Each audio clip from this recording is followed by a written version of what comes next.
3, 2, 1. Selamat mendengarkan.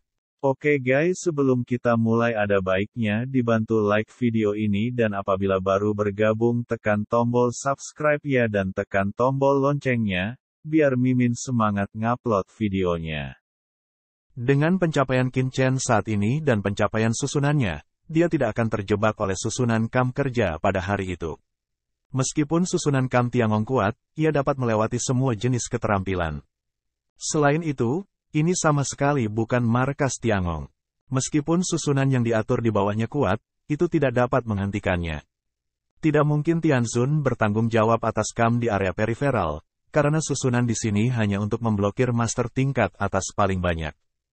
Selangkah demi selangkah di Gunung Suci ini, di kaki, adalah tekstur jalan yang aneh, api tanah melonjak, tetapi biarkan debu Qin memanen banyak.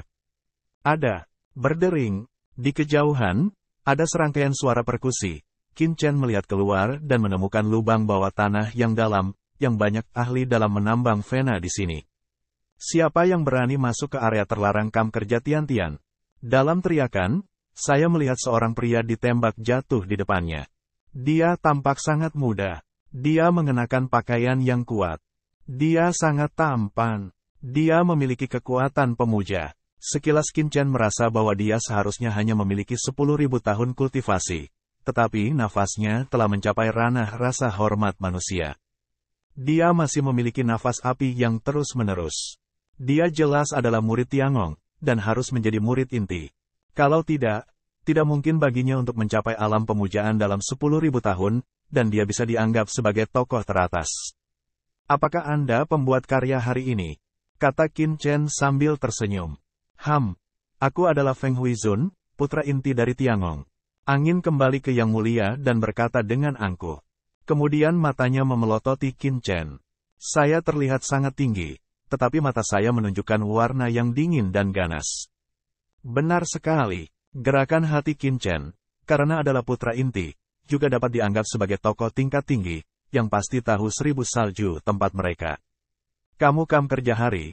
Seharusnya ada setengah langkah Zun dari surga, salah satunya adalah Jiwux, aku tidak tahu di mana itu. Qin Chen bertanya, apa yang kamu minta? Angin ini kembali untuk menghormati orang untuk menunjukkan warna kewaspadaan seketika, di mata menyemburkan tenda dingin, kamu adalah mata-mata dari kekuatan yang mana? Saya juga murid Tiangong, Jiwux adalah teman saya, kata Qin Chen sambil tersenyum. Aku bilang orang-orang dari surga itu bukan hal yang baik. Sekarang aku telah menemukan pegangannya. Kamu tidak memiliki nafas kam Tiangong. Bagaimana kamu masuk ke area terlarang kam Tiangong? Tolong beritahu aku dengan cepat. Angin kembali ke Yang Mulia dan menangis. Qin Chen mengerutkan kening. Sepertinya Feng Huizun mengenal Jiwux. Tapi apa maksudnya dengan ini? Saya benar-benar murid Tiangong. Tolong beritahu komandan di sini. Qin Chen membuka mulutnya. Feng Huizun ini hanya penghormatan seseorang, dan baru saja menerobos untuk waktu yang singkat. Seharusnya tidak memiliki status tinggi di kam ini. Kam seperti itu, secara umum, kursi sebenarnya adalah tempat teratas untuk menghormati yang kuat, tetapi rasa hormat orang saja tidak cukup. Feng Huizun segera mengendusnya. Dia sangat memalukan sehingga dia berpura-pura tenang saat ini. Dia benar-benar mengira dia pandai selingkuh. Kamu apa? Kamu berhak melihat tetua Yehe, dan kamu akan ditangkap dengan tangan terikat. Dia meraung, dan langsung menekan Qin Chen. Tiba-tiba, kekuatan bergulir dari Yang Mulia masih ada, dan kekuatannya melawan langit, menyapu debu dinasti Qin. Qin Chen mengerutkan kening. Orang ini terlalu marah. Apakah dia siap bertarung? Bang! Tangan Qin Chen, kekuatan Yang Mulia juga menyebar, dan langsung menahan serangan Feng Huizun. Namun, dia tidak menyerangnya dengan keras. Lagi pula, itu hanya kesalahpahaman, dan pihak lain juga murid Tiangong. Apa? Wajah Feng Huizun sangat berubah. Dia juga alam Zun yang ditembus oleh pengalaman Wan Xiang Shenzang. Dia pikir dia tak terkalahkan, tetapi tanpa diduga, dia ditentang oleh anak muda seperti itu. Itu terlalu menakutkan. Yah, Jiwux memiliki motif tersembunyi. Kamu masih sangat muda sehingga kamu sudah dihormati. Pasti Jiwux dan para pelacur itu yang diam-diam memberimu keuntungan dari pekerjaanku sehari-hari. Mereka memanfaatkan pekerjaanku sehari-hari dan mensubsidi orang luar. Pilih-pilih dan berani. Ledakan, angin kembali ke tubuh yang mulia, dan nyala api yang membakar langit muncul di tangannya. Begitu tungku muncul, dengan cepat berputar dan berubah menjadi gunung. Itu ditekan terhadap debu dinasti Qin. Bawa kamu kembali, adalah bukti bahwa Jiwook sekelompok pelacur berkolusi dengan orang luar. Angin kembali ke Yang Mulia untuk minum. Mata Qin Chen tiba-tiba naik dengan dingin. Orang ini berulang kali mengatakan bahwa Jiwook dan mereka jelas bertentangan dengan Jiwook. Namun, kata-katanya terlalu buruk untuk didengar, seperti bulan dan Qian Sui datang tanpa salju, termasuk pakaian ungu King Qiu. Mulut pihak lain mengatakan bahwa mereka pelacur, yang membuat hati Qin Chen dipenuhi amarah. Ledakan, tangan Qin Chen, kali ini, dia sedikit mengerahkan sedikit kekuatan, segera tungku akan terbang keluar, dan kemudian tamparan menyebar, untuk memberi pelajaran kepada pihak lain. Bang! Qin Chen menamparkan wajah Yang Mulia Feng Hui dan segera membawanya keluar. Bagaimana dengan para murid yang bekerja di langit? Mereka berani bersikap kasar kepada Qian Sui. Tidak ada yang bisa melakukannya. Ledakan, Feng Hui Zun diledakkan ke bebatuan di satu sisi. Dia berbalik dan memanjat, memegang pipinya di tangan kanannya, menunjukkan ekspresi terkejut dan marah. Karakter seperti apa dia, putra inti Tiangong, dan dia adalah orang yang berkuasa. Dia ditampar oleh tamparan. Selain itu, dia terlihat sangat muda sehingga dia sangat terkejut. Kamu, beraninya kamu, berani bermain liar di kamp kerjaku hari ini dan mencari kematian. Dia menggeram, memberi isyarat untuk menyelamatkan para prajurit. Qin Chen berkata dengan dingin, anak muda, jangan terlalu sombong dan berpikiran terbuka. Ada banyak orang di dunia ini yang lebih kuat darimu. Kamu harus memiliki hati yang kagum, atau kamu akan mati tanpa mengetahuinya. Ini benar-benar nasihatnya. Alam semesta begitu luas sehingga yang kuat seperti awan. Setelah krisis hidup dan mati ini, Qin Chen lebih menyadari dan dihormati oleh orang lain. Dia hanyalah langkah pertama dalam perjalanan panjang. Dia seharusnya tidak bersikap rendah hati di medan perang 10.000 negara. Dia takut dia akan mati. Saat itu, pemuja Hidoro dan Jusan semuanya dibunuh olehnya di ranah penghormatan manusia, karena mereka terlalu sombong dan berprofil tinggi. Jika bocah itu keluar dan sangat horizontal, begitu dia bertemu seseorang dengan kekuatan dan latar belakang yang kuat, dia pasti akan mati. Bagaimana Yang Mulia Feng Hui bisa mendengarkan? Dia hanya tahu bahwa dia telah menderita penghinaan besar dan memelototi Qin Chen, tetapi dia tidak segera membantahnya, karena dia tahu bahwa pria di depannya tidak dapat diprovokasi oleh dirinya sendiri. Begitu dia bertarung, dia merasakan kengerian Qin Chen. Tapi itu tidak masalah. Bala bantuan akan segera datang. Benar saja, dalam sekejap, nafas yang mengerikan tertahan dari puncak gunung. Tapi setelah beberapa saat, siulan panjang datang, dan sesosok biru sudah terbang. Ini adalah pria parubaya dengan baju besi hitam. Dia ditutupi baju besi ganas. Di matanya, aturan bergulir langit dan bumi beredar, mengirimkan suasana keagungan yang tak ada habisnya. Dia sepertinya memiliki tungku di tubuhnya, yang penuh dengan bau yang tidak enak. Ledakan, begitu dia mendarat, matanya tertuju pada Qin Chen, dan pupilnya tiba-tiba membeku. Ada kilatan cahaya di bagian bawah matanya, yang berkedip pelan, lalu menghilang dengan cepat dan pulih menjadi biasa. Dia menutupi cahaya dengan sangat baik. Bagaimana dia bisa menyembunyikannya dari Qin Chen? Aneh, jejak keraguan melewati hati Qin Chen. Lihat tetua Gusu. Feng Huizun, melihat pengunjung itu, memberi hormat dengan tergesa-gesa. Gusu Dizun sedikit mengangguk, dan kemudian melihat ke arah Siang Feng Hui yang dingin. Apa yang terjadi? Orang ini bukan murid Tiangong saya, tetapi dia masuk ke area terlarang pekerjaan surgawi saya dan menyerang saya. Angin kembali ke orang terhormat untuk menginformasikan jalan dengan tergesa-gesa. Sudizun kuno ini adalah sesepuh dari Tiangong. Dia adalah salah satu wakil komandan di kamp Tiangong. Bahkan jika dia dikeluarkan, itu juga terkenal. Sangat tidak mungkin untuk menekan Qin Chen. Gu Sudizun mendengus. Lalu dia menatap mata kanan Qin Chen dan berkata, saya akan memberi Anda kesempatan untuk menjelaskan mengapa Anda ingin masuk ke area terlarang pekerjaan saya. Bagaimana Anda bisa masuk? Mata Feng Huizun melebar dan ketidakpercayaannya terungkap. Mengapa Gu Sudizun tiba-tiba berbicara dengan begitu mudah? Dia ingat bahwa Gu Sudizun selalu sangat mudah tersinggung sebelumnya. Dia mengatakan bahwa dia akan melakukannya secara langsung. Apakah ini Gu Sudizun? Mata Qin Chen berkedip. Saya ingin masuk dan masuk. Mengapa? Anda harus setuju dengan saya. Terlebih lagi, di mana kata area terlarang tertulis di sini. Kamu. Tubuh Feng Huizun membunuh, dan dia menatap Qin Chen dengan marah. Itu terlalu sombong. Jika dia berani berbicara dengan orang yang kuat dalam pekerjaan surga, dari mana asalnya? Jika kamu menyinggung Gu Sudizun, anak ini pasti akan mati. Angin kembali ke tanah dan Zun meraung di dalam hatinya. Dia bisa meramalkan akhir tragis Qin Chen. Ledakan. Tubuh Gu Sudizun tiba-tiba menyemburkan kesempatan membunuh yang luar biasa. Matanya menjadi sangat dingin, dan dalam sekejap, embusan api yang besar menyebar, menutupi seluruh dunia kam kerja. Apa ini? Apa yang terjadi? Di Gunung Huoshen, ada pertempuran antara yang kuat dan yang kuat. Ini adalah medan api wakil komandan Gu Sudizun. Semua orang di Kam Tiangong merasakan kekuatan langit dan bumi yang mengerikan. Mereka kaget dan melihatnya. Haha, putra ini akan bernasib buruk. Angin kembali ke hati mulia cara bersemangat, mata panas. Anak muda, katakan padaku bagaimana kamu bisa masuk ke Kam Tiangong. Dari mana asalmu dan kekuatan teran macam apa kamu?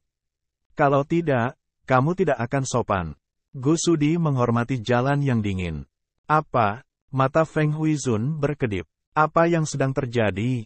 Mengapa Gu Sudizun belum dimulai? Bagaimana temperamen Gu Sudizun bisa sama sekali berbeda dari temperamennya yang dulu? Penatua Gusu, jika Anda bertanya kepada saya apa yang Anda lakukan, Anda akan dihukum jika Anda mengganggu area terlarang dari pekerjaan kami. Angin bertiup kembali dan Yang Mulia meraung. Diam. Penatua Gusu dengan dingin menatap Feng Huizun dan berteriak padanya. Tatapan matanya langsung membuat Feng Huizun terdiam. Dia menatap Gu Sudizun dengan tak percaya.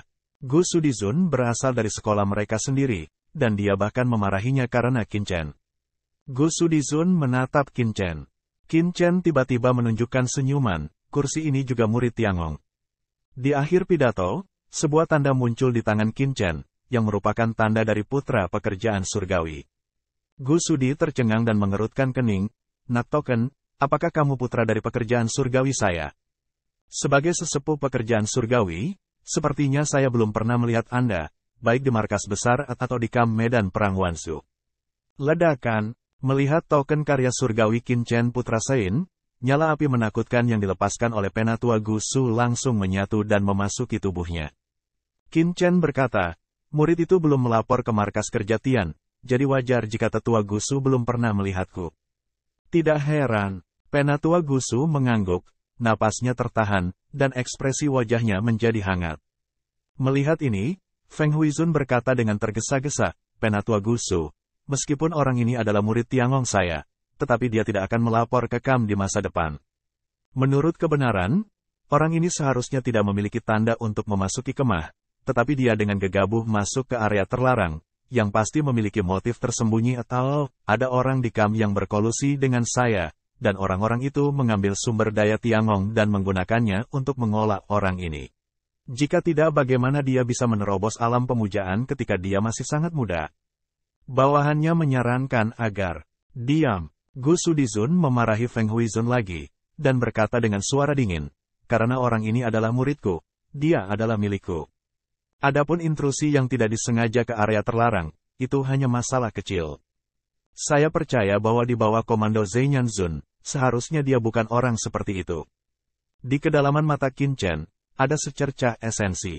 Apakah tetua Gusu tahu bahwa murid-muridnya berada di bawah komando penguasa kebenaran? Qin Chen tiba-tiba berkata sambil tersenyum. Penatua Gusu tercengang dan segera berkata sambil tersenyum. Meskipun ada puluhan ribu putra suci yang bekerja di surga, kamu masih sangat muda.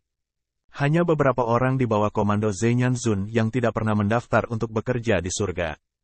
Kali ini, ketika Senchang Fientin dibuka, Zhenyan Zun mendorong beberapa murid asing di bawah komandonya ke negara rahasia wakil Senchang Fientin.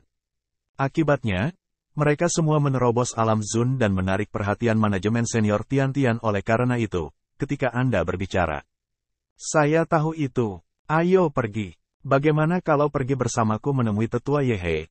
Penatua Gusu mengundangnya. Terima kasih, Tetua Gusu. Qin Chen membuka mulutnya sambil tersenyum. Suara mendesing.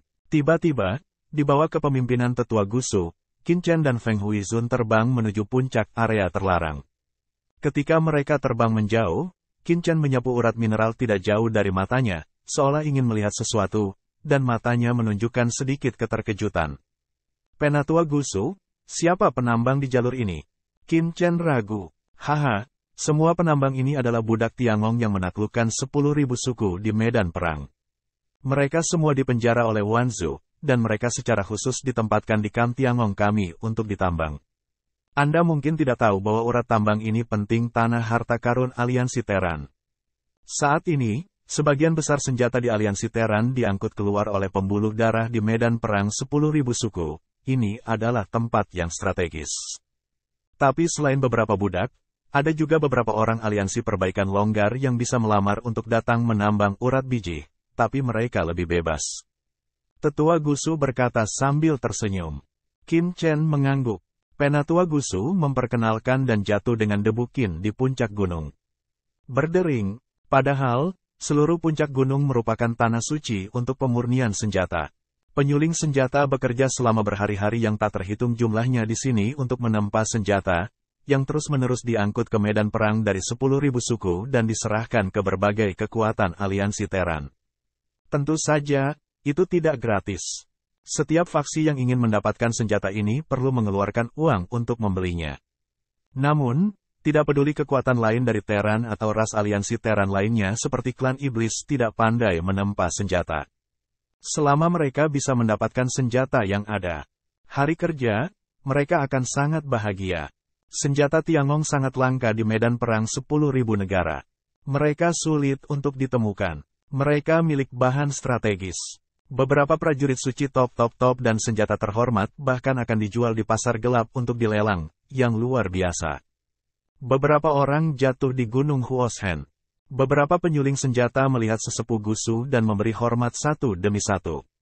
Bagaimanapun, bumi menghormati statusnya dan luar biasa.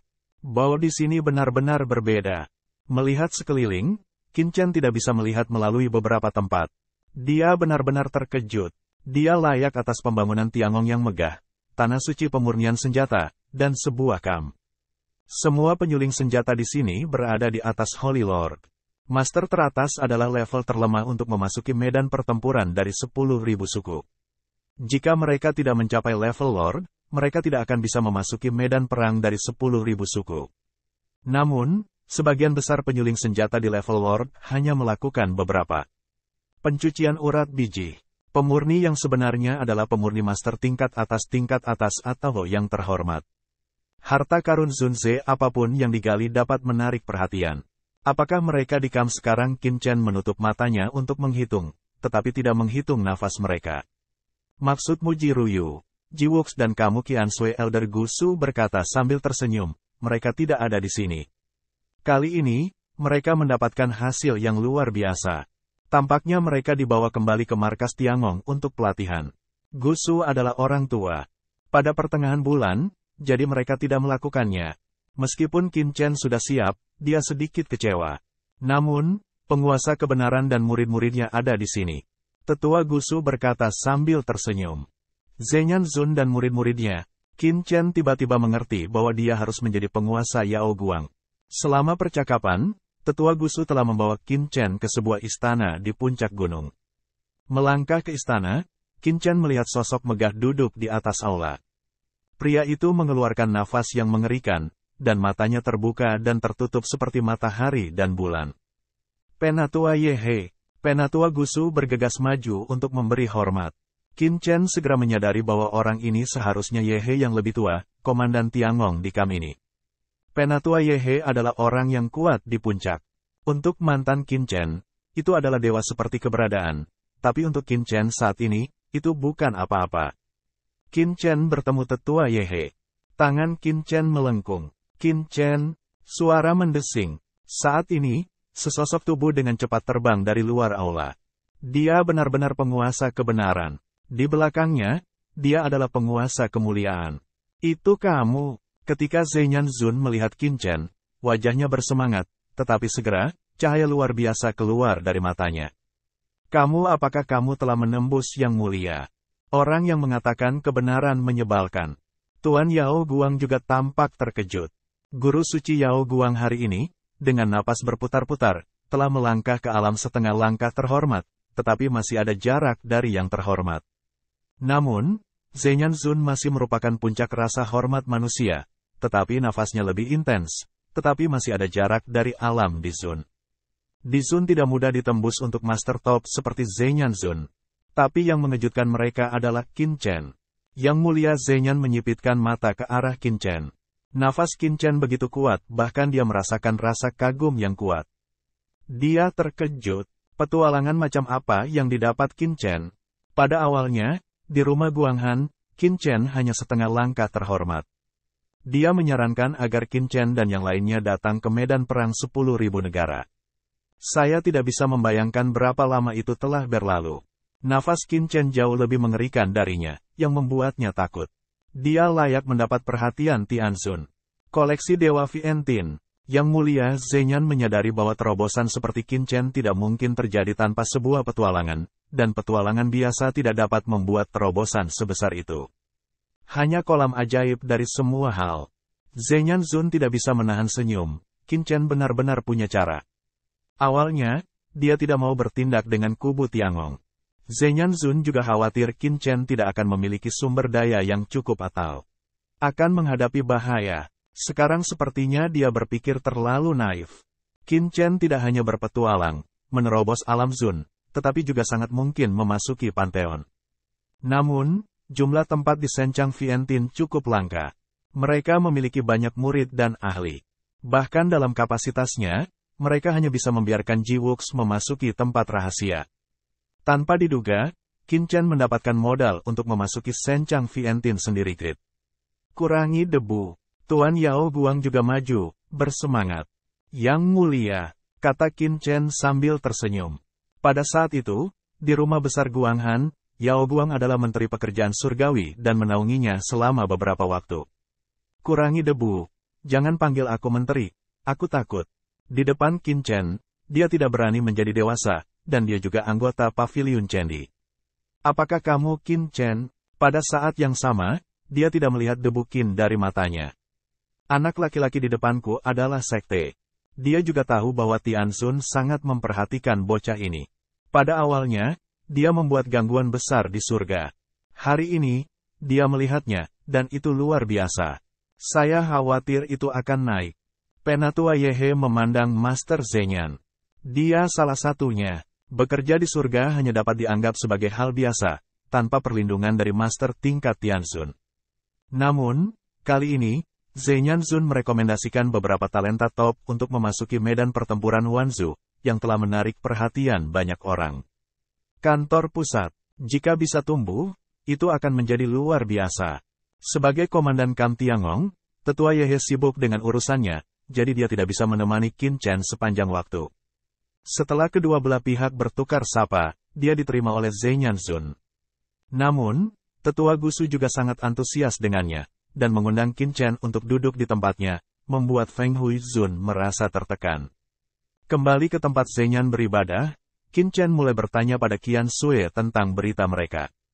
Kali ini, setelah pembukaan Wanxiang Senchang, Qian Sui juga mendapatkan banyak hasil panen dan mendapat perhatian dari kantor pusat. Misalnya, Yu dan Qian Sui langsung dibawa dari Kam Markas Tiangong ke markas untuk pelatihan di bawah pengaturan markas, dan mereka bahkan tidak kembali ke Kam ini.